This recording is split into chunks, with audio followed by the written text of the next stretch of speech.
الحمد للہ رب العالمین والصلاة والسلام علی سید الانبیاء والمرسلین اما بعد فاعوذ باللہ من الشیطان الرجیم بسم اللہ الرحمن الرحیم الصلاة والسلام علیک یا رسول اللہ وعلی آلک واصحابک یا حبیب اللہ الصلاة والسلام علیک یا نبی اللہ وعلی آلک واصحابک یا نور اللہ۔ الحمدللہ ایک مرتبہ پھر یوم رضا آ چکا ہے۔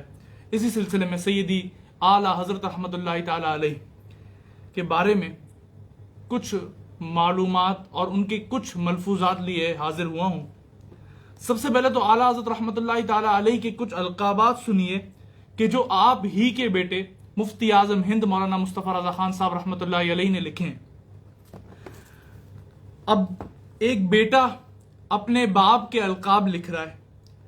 بیٹا اور باپ کا تو رشتہ ہے، لیکن ساتھ میں یہ بھی دیکھا جا رہا ہے کہ مفتی اعظم اعلیٰ حضرت کے القاب لکھ رہے ہیں۔ خود بھی مفتی اعظم ہیں اور جن کے القاب لکھ رہے ہیں وہ بھی اعلیٰ حضرت ہیں۔ القاب اس طرح شروع کرتے ہیں، لکھتے ہیں سید العلماء، یعنی علماء کا سردار۔ آگے لکھتے ہیں اگر علماء کا سردار کہیں تو حق یہ ہے کہ حق ادا نہ ہوا۔ پھر لکھتے ہیں تاج العرفاء، یعنی عارفین کا پیشوا، کہیں بجا یعنی درست، جنہیں مجدد وقت اور امام الاولیاء یعنی ولیوں کا امام سے تعبیر کریں تو صحیح، جنہیں حرمین طیبین کے علماء اکرام نے مدائح جلیلہ یعنی خوب تعریفوں سے سراہا، انہ السید الفرد الامام، یعنی یہ یکتا و یگانہ سردار و امام ہیں کہا، اور ان کی بیعت بھی کی۔ اور سچ تو یہ ہے کہ اس صحبت کی برکت نے انسان کر دیا۔ یہ مفتی اعظم ہند اپنے بارے میں فرما رہے ہیں۔ ایک تو آپ کی عاجزی بھی ہے اور آپ کے والد ماجد سیدی اعلیٰ حضرت رحمۃ اللہ تعالی علیہ کا مقام و مرتبہ بھی آپ بیان فرما رہے ہیں۔ اللہ اکبر۔ اعلیٰ حضرت رحمۃ اللہ علیہ کہ عشق رسول پر تو ہم نے پچھلے سلاسل میں بھی بات کی ہے، تو کچھ ہم اس سلسلے میں بھی بات کریں گے۔ اعلیٰ حضرت رحمۃ اللہ تعالی علیہ کی اگر ہم شاعری دیکھیں تو عشق رسول میں گویا کہ ڈوبی ہوئی ہے۔ کہیں تو آپ فرماتے ہیں زمین و زماں تمہارے لیے، مکین و مکاں تمہارے لیے، چنین و چنا تمہارے لیے، بنے تو جہاں تمہارے لیے۔ کہیں فرماتے ہیں سرور کہوں کہ مالک و مولا کہوں تجھے، باغ خلیل کا گل زیبا کہوں تجھے، تیرے تو وصف عیب تناہی سے ہیں بری، حیران ہوں میرے شاہ میں کیا کیا کہوں تجھے۔ اللہ اکبر۔ فرماتے ہیں سیدی و مرشدی اعلیٰ حضرت رحمۃ اللہ تعالی علیہ کہ حضور صلی اللہ علیہ وسلم کے وسیلے سے ہم پر کتنے احسانات کیے گئے ہیں، یہ آپ دیکھیے اور سنیے۔ روز قیامت تمام امتوں کو منادی یعنی ندا دینے والا پکارے گا۔ جب اس امت کی باری آئے گی ندا کرے گا کہاں ہے امت محمد صلی اللہ علیہ وسلم، اور دامن رحمت وسیع کیا جائے گا، اس میں سب کو لے لیا جائے گا، کسی کو ان کے حساب کا پتہ بھی نہ چلے گا۔ حساب کا پتہ نہ چلنا روز قیامت یہ بہت بڑی بات ہے۔ میرے امام فرماتے ہیں وسعتیں دی ہیں خدا نے دامن محبوب کو، جرم کھلتے جائیں گے اور وہ چھپاتے جائیں گے، اور امت کا حساب اور بخشش۔ اللہ اکبر۔ ایک حدیث پاک میں ہے کہ نبی کریم صلی اللہ علیہ وسلم نے عرض کی اے رب عز و جل میری امت کا حساب مجھے دے دے۔ ارشاد فرمایا اے محمد صلی اللہ علیہ وسلم تیری امت میرے بندے ہیں، خود حساب لوں گا اور خود ہی بخش دوں گا۔ اللہ اکبر۔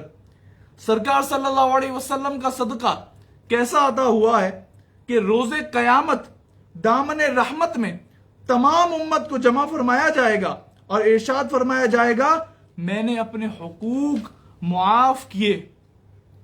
سرکار کا صدقہ ہے کہ میں نے اپنے حقوق معاف کیے، تم آپس میں ایک دوسرے کے حقوق معاف کرو اور جنت کو چلے جاؤ۔ یہ سب سرکار صلی اللہ علیہ وسلم کا صدقہ ہے۔ اور دافع البلا حضور صلی اللہ علیہ وسلم ہیں، اس حوالے سے الامن والعلا میں کئی آیات و احادیث سیدی اعلیٰ حضرت نے بیان فرمائی ہیں. ان میں جو آپ نے ایک آیت سے دلیل دی ہے وہ یہ ہے کہ وما کان اللہ لیعذبہم وانت فیہم، اور اللہ کی شان نہیں کہ عذاب دینے جب تک اے حبیب آپ ان میں تشریف فرمائیں. یعنی حضور سبب دفع بلا ہیں، اور سبب دفع بلا ہونے کی وجہ سے دافع بلا بھی کہے گئے. اللہ اکبر. اب ہم بزرگان دین کے جو خصوصی ایام ہوتے ہیں، یعنی خصوصاً جو عرس کا دن ہوتا ہے، اس دن جو ذکر بزرگان دین کرتے ہیں، اور خاص اس کے دن کو خاص کرنے میں حکمت کیا ہے، سیدی و مرشدی اعلیٰ حضرت رحمۃ اللہ تعالیٰ علیہ نے اسے بھی بیان فرمایا.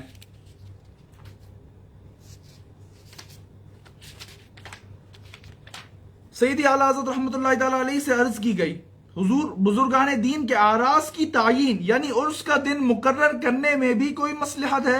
ارشاد، ہاں، اولیاء اکرام کی ارواح طیبہ کو ان کے وصال شریف کے دن قبور کریمہ کی طرف توجہ زیادہ ہوتی ہے، چنانچہ وہ وقت جو خاص وصال کا ہے اخذ برکات کے لیے زیادہ مناسب ہوتا ہے.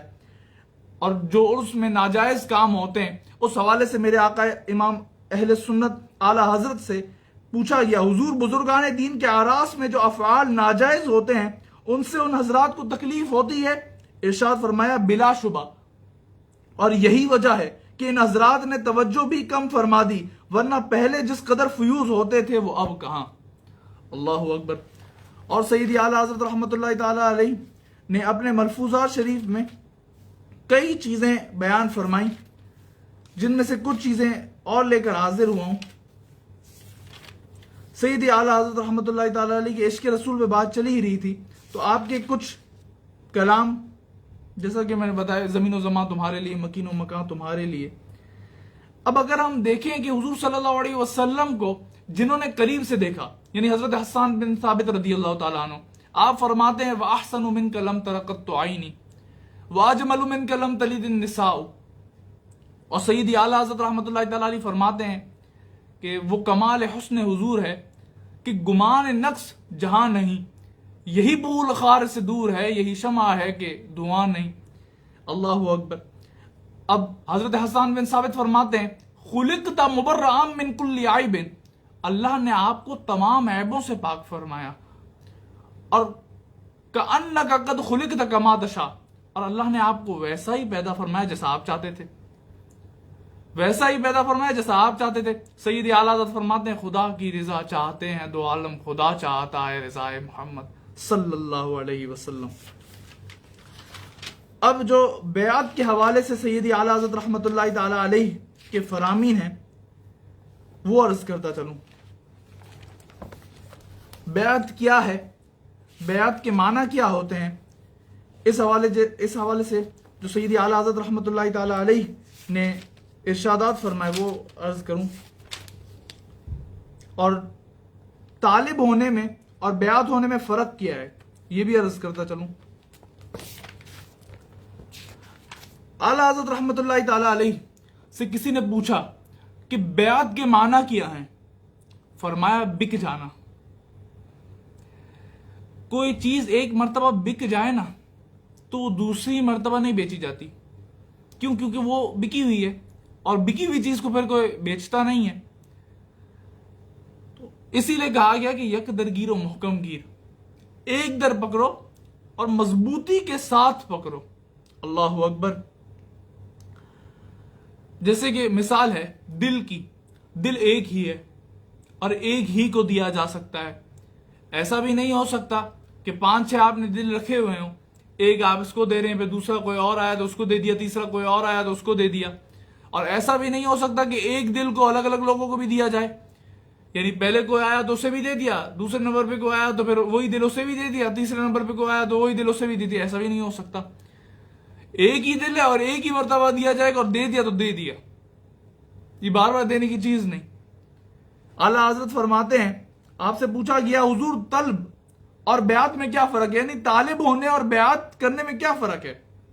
ارشاد ہوا طالب ہونے میں صرف طلب فیض ہے، اور بیعت کے معنی پورے طور سے بک جانا. اللہ اکبر. اعلیٰ حضرت رحمۃ اللہ تعالیٰ علیہ نے جو بیعت کی شرائط لکھی وہ بھی سن لیجئے کہ بیعت اس شخص سے کرنا چاہیے جس میں یہ 4 باتیں ہوں، ورنہ بیعت جائز نہ ہوگی۔ اولاً سنی صحیح العقیدہ ہو، ثانیاً کم از کم اتنا علم ضروری ہے کہ بلا کسی امداد کے اپنے ضرورت کے مسائل کتاب سے خود نکال سکے، ثالثاً اس کا سلسلہ حضور اقدس صلی اللہ علیہ وسلم تک متصل یعنی ملا ہوا ہو، کہیں منقطع یعنی ٹوٹا ہوا نہ ہو، رابعاً فاسق معلن نہ ہو۔ اچھا، اس میں ایک قابل غور بات یہ ہے کہ اعلیٰ حضرت رحمۃ اللہ تعالیٰ علیہ نے جو شرائط بیان کی ان میں کوئی یہ شرط نہیں تھی کہ پیر کامل ہو۔ تو کیا پیر کا کامل ہونا ضروری نہیں؟ تو اسی طرح ہے کہ پیر کا کامل ہونا ضروری نہیں۔ اب وجہ کہ اگر پیر کامل نہیں ہے تو کوئی مسئلہ نہیں، اس کا پیر کامل ہوگا۔ وہ کامل نہیں ہے تو اور مسئلہ نہیں، اس کا پیر کامل ہوگا۔ وہ بھی کامل نہیں ہے تو اس کا پیر کامل ہوگا۔ اگر سلسلے میں کوئی کامل نہیں ہے تو غوث پاک تو ہیں، غوث پاک تو کامل ہیں۔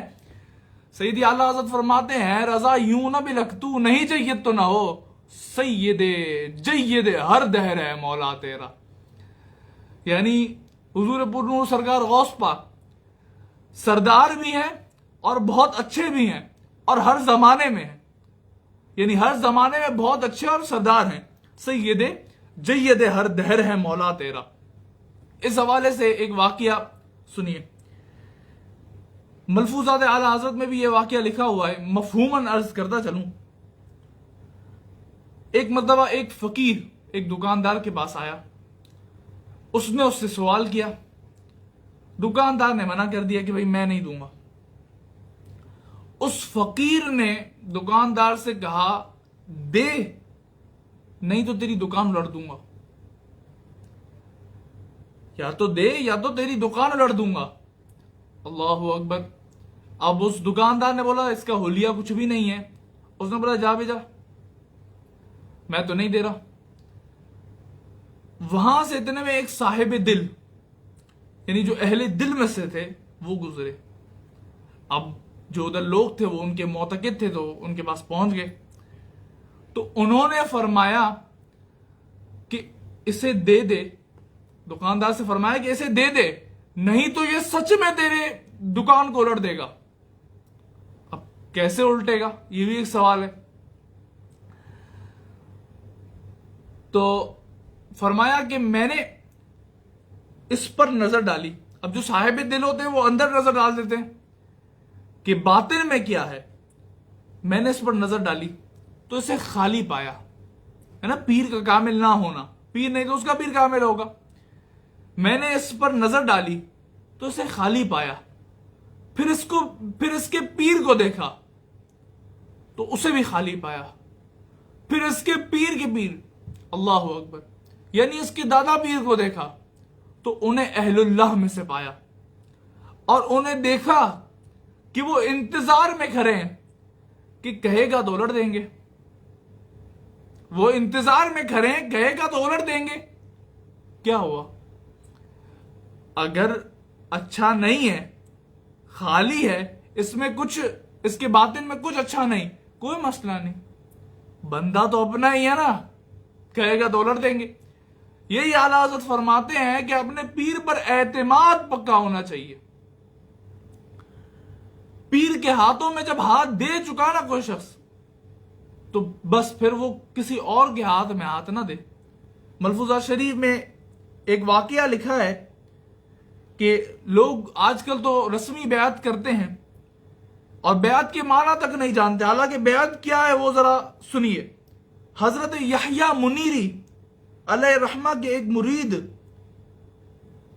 دریا میں ڈوب رہے تھے، حضرت خضر علیہ السلام ظاہر ہوئے اور فرمایا اپنا ہاتھ مجھے دے کہ تجھے نکال لوں۔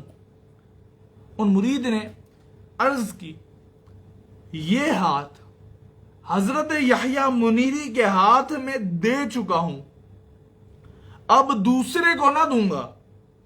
حضرت خضر علیہ السلام غائب ہو گئے اور یحییٰ منیری علیہ رحمہ ظاہر ہوئے اور ان کو نکال لیا۔ یہ وہی ہے کہ جب پیر پر اعتماد پکا ہوگا تو پھر باقی وہ خود سنبھال لیں گے. اللہ اکبر.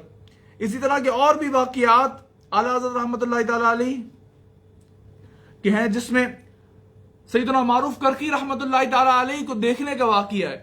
غلامان غوث اعظم میں سے ایک شخص کو خواب میں حضرت معروف کرخی رحمۃ اللہ تعالی علیہ کی زیارت ہوئی کہ لوگ جمع ہیں، انہیں چٹھیاں دے رہے ہیں اور وہ بارگاہ میں پیش کر رہے ہیں. تو وہ غلام غوث پاک کے تھے، سچے تھے، تو انہوں نے پرچی نہیں دی، وہ دیکھ رہے تھے کہ کیا ہو رہا ہے. تھوڑی دیر ہوئی تو حضرت معروف کرخی رحمۃ اللہ تعالی علیہ بھی انہیں دیکھنا شروع ہو گئے. اب دونوں ایک دوسرے کو دیکھ رہے ہیں، وہ پرچی نہیں دے رہے. تو حضرت معروف کرخی رحمۃ اللہ تعالی علیہ نے فرمایا کہ تم بھی اپنی چٹھی دو، میں پیش کرتا ہوں.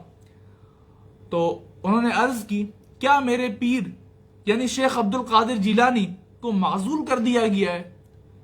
تو انہوں نے فرمایا نہیں، تیرے پیر کو معزول نہیں کیا گیا اور نہ کبھی کیا جائے گا. اللہ اکبر. صبح ہوئی تو بارگاہ غوثیت میں حاضر ہوئے اور پورا واقعہ سنانے کے لیے حاضر ہوئے. لیکن از قبل یعنی اس سے پہلے کہ کچھ عرض کرتے بارگاہ غوثیت، تو حضور غوث اعظم تو روشن ضمیر ہے، سامنے والے کے دل میں کیا چل رہا ہے یہ بھی جان لیتے ہیں. خود ہی آپ نے فرمایا اپنی پرچی دے لا، میں پیش کرتا ہوں. یہ سچی غلامی ہے.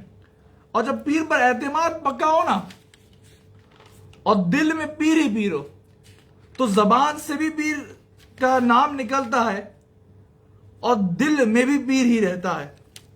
ایک مرتبہ سیدی اعلیٰ حضرت رحمۃ اللہ تعالی علیہ حضرت محبوب الہی سیدنا نظام الدین اولیاء رحمۃ اللہ تعالی علیہ کے مزار شریف پر حاضری کے لیے گئے. وہاں احاطے میں فرماتے ہیں شور ہو رہا تھا تو اس سے طبیعت پریشان ہوتی تھی. میں نے عرض کی یعنی بارگاہ محبوب الہی حضرت سیدنا نظام الدین اولیاء رحمۃ اللہ علیہ کی بارگاہ میں نے عرض کی حضور میں آپ کے دربار میں حاضر ہوا ہوں، اس شور سے نجات ملے.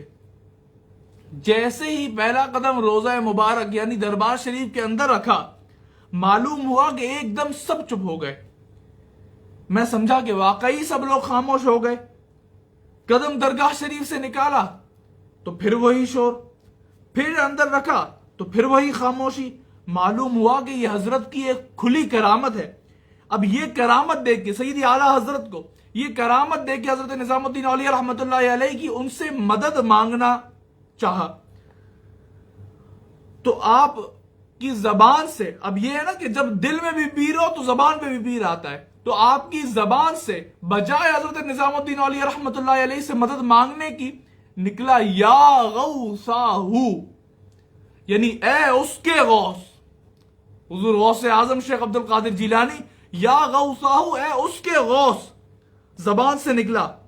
اور پھر ارشاد فرماتے ہیں ارادت شرط اہم ہے بیعت میں، بس مرشد کی ذرا سی توجہ درکار ہے، اور دوسری طرف یعنی مرید کی طرف سے اگر ارادت یعنی اعتقاد نہیں تو کچھ نہیں ہو سکتا. اب اس بارے میں بھی سنیں کہ شیخ کون ہے. سیدی اعلیٰ حضرت رحمۃ اللہ تعالی علیہ کے ملفوظات میں یہ ایک چیپٹر ہے کہ جس کی ہیڈنگ ہے شیخ کون. ایک مرتبہ ایک بصری بزرگ تھے، تو انہوں نے ضرورت سے زیادہ جگہ پر قبضہ کیا ہوا تھا. تو ان کے بارے میں پتہ چلا، انہیں بتاتے تھے لیکن وہ مانتے نہیں تھے. تو ان کے بارے میں پتہ چلا ان پر اثر یعنی روب دوسرے بصری شیخ عثمان کا ہے. تو ان سے عرض کی اچھا اب کیا؟ میں نے ان سے کہا یا شیخ، یعنی حضرت عثمان سے کہا یا شیخ. تو انہوں نے کہا الشیخ عبد القادر جیلانی، یعنی شیخ تو عبد القادر جیلانی ہے. اللہ اکبر. ان کے اس کہنے کی لذت آج تک میرے قلب میں ہے. انہوں نے ان پہلے بزرگ کو سمجھا دیا. اس کے بعد جب ان کو کچھ حالات معلوم ہوئے پھر تو وہ نہایت مخلص بلکہ کمال مطیع تھے. اللہ اکبر. حضور صلی اللہ علیہ وسلم کی تعریف جس طرح اعلیٰ حضرت نے بیان کی تو اس طرح کسی نے بھی بیان نہ کی، اور غوث اعظم کی بھی تعریف جس طرح اعلیٰ حضرت نے بیان کی نا تو اس طرح کسی نے بھی بیان نہیں. اچھا بیعت کے حوالے سے جب بات چل رہی ہے تو جاہل کا مرید بننا، اس حوالے سے اعلیٰ حضرت نے فرمایا ہے کہ یہ اسی طرح ہے کہ شیطان کا مرید ہونا. اللہ اکبر، جاہل کا مرید بننا. اب حضور صلی اللہ علیہ وسلم کی تعریف کیا اعلیٰ حضرت نے کی، اتنے کلام لکھے تعریف میں. ایک معترض، اعتراض کرنے والا آپ کی بارگاہ میں آیا اور اس نے آپ پر اعتراض کیا کہ معاذ اللہ آپ لوگ حضور صلی اللہ علیہ وسلم کی تعریف اتنی بڑھا دیتے ہیں کہ معاذ اللہ اللہ پاک سے بھی بڑھا دیتے ہیں. اب کیونکہ اعلیٰ حضرت ہیں تو آپ کے جوابات بھی پھر اعلیٰ ہوتے ہیں، تو آپ نے ایک اعلیٰ جواب دیا کہ لو اللہ کی تعریف کی انتہا لکھ دو، آگے سے خیال کریں گے. اب وہ کیا، اگر وہ اپنے آباء و اجداد کو بھی جمع کر لے، سب مل کر بھی اللہ پاک کی تعریف کی انتہا نہیں لکھ سکتے. کہاں سے لکھیں گے اللہ پاک کی تعریف کی انتہا؟ اللہ اکبر. کتنے پیارے پیارے واقعات سیدی اعلیٰ حضرت رحمۃ اللہ تعالی علیہ سے منسلک ہیں. اچھا، ایک مسئلہ ہے کہ مکہ مکرمہ افضل ہے یا مدینہ طیبہ. اب اس کے جواب میں لوگ ایک شعر سنا دیتے ہیں سیدی اعلیٰ حضرت رحمۃ اللہ تعالی علیہ کا. وہ شعر بھی غلط نہیں ہے، بالکل صحیح ہے کہ طیبہ نہ صحیح افضل، وہ مکہ ہی بڑا زاہد. ہم عشق کے بندے ہیں، کیوں بات بڑھائی ہے. لیکن ملفوظات اعلیٰ حضرت میں ایک حدیث پاک بھی اس مسئلے پر لکھی گئی ہے. اب کیا لکھی گئی ہے وہ بھی سنیے. حدیث پاک میں ارشاد ہوا ہے کہ المدینۃ افضل من مکہ، مدینہ مکے سے افضل ہے. اللہ اکبر. اسی طرح کسی نے اعلیٰ حضرت سے سوال کیا کہ غوث کے متعلق، یہ ولیوں کی ایک قسم ہے غوث. تو اعلیٰ حضرت رحمۃ اللہ تعالی علیہ سے کسی نے سوال کیا کہ کیا غوث ہر زمانے میں ہوتا ہے؟ ارشاد فرمایا بغیر غوث کے زمین و آسمان قائم نہیں رہ سکتے. اللہ اکبر. اب حضور صلی اللہ علیہ وسلم کا اعلیٰ حضرت جو ادب کرتے تھے وہ تو ایک مثالی ہے، اور ادب بھی اسی طرح کرنا چاہیے. تو جب کسی سے محبت ہوتی ہے اور کسی کا ادب ہوتا ہے نا، تو پھر اس کی آل سے بھی محبت ہوتی ہے اور اس کی آل کا بھی ادب ہوتا ہے. ایک مرتبہ کسی نے آپ سے سوال کیا کہ کیا استاد یہ ادب سکھانے کے لیے کسی سید زادے کو مار سکتا ہے؟ سید زادے کو مارنے کی بات آ رہی ہے. اب بزبان اعلیٰ حضرت جواب سنیے کہ قاضی جو حدود الہی مقرر کرنے پر مجبور ہے، وہ اس پر فرض ہے کہ وہ حد اگر ثابت ہو گئی اس کے سامنے کسی سید صاحب کی، تو وہ حد لگائے گا، حد فرض ہے اس پر لگانے کی.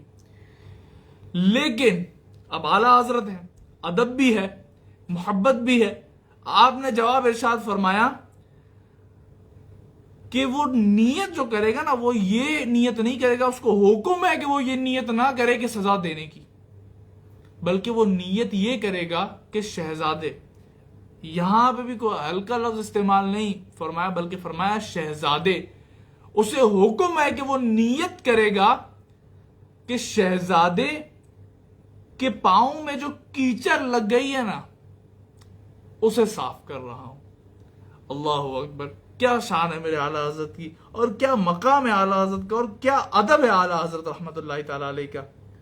اللہ پاک ہمیں اعلیٰ حضرت کے صدقے، اعلیٰ حضرت ہی کے دامن سے ہمیشہ وابستہ رہنے کی توفیق عطا فرما، مرتے دم تک ہمیں ان کے دامن سے وابستہ رکھے. ایک بڑا ہی پیارا شعر سیدی اعلیٰ حضرت رحمۃ اللہ تعالی علیہ کے بارے میں کہا جاتا ہے کہ عشق و محبت کی ہے علامت روزہ اعلیٰ حضرت کا، علم و حکمت کی ہے علامت چہرہ اعلیٰ حضرت کا، اور جلوہ ہے نور ہے کہ سراپا رضا کا ہے، تصویر سنیت ہے کہ چہرہ رضا کا ہے، وادی رضا کی گوہ ہمالا رضا کا ہے، جس سمت دیکھیے وہ علاقہ رضا کا ہے. تو نے باطل کو مٹایا اے امام احمد رضا، دین کا ڈنکا بجایا اے امام احمد رضا، زور باطل کا ضلالت کا تھا جس دم ہند میں، تو مجدد بن کے آیا اے امام احمد رضا. الحمدللہ 25ویں شریف کا بیان مکمل ہوا. اچھا، اعلیٰ حضرت رحمۃ اللہ تعالی علیہ کے عشق میں یہ بھی بات ہے کہ آپ نے اپنے کلام، اپنے سلام مصطفیٰ جان رحمت پہ لاکھوں سلام، اس میں آپ نے حضور صلی اللہ علیہ وسلم کے ایک ایک اعضاء پر الگ الگ آپ نے شعر کہیں. انشاءاللہ عز و جل وہ بیان 12ویں شریف میں انشاءاللہ عز و جل کروں گا. انشاءاللہ بیان مکمل ہوا. جزاک اللہ خیرہ. صلو علی الحبیب صلی اللہ تعالی علی محمد صلی اللہ تعالی علیہ وآلہ وسلم.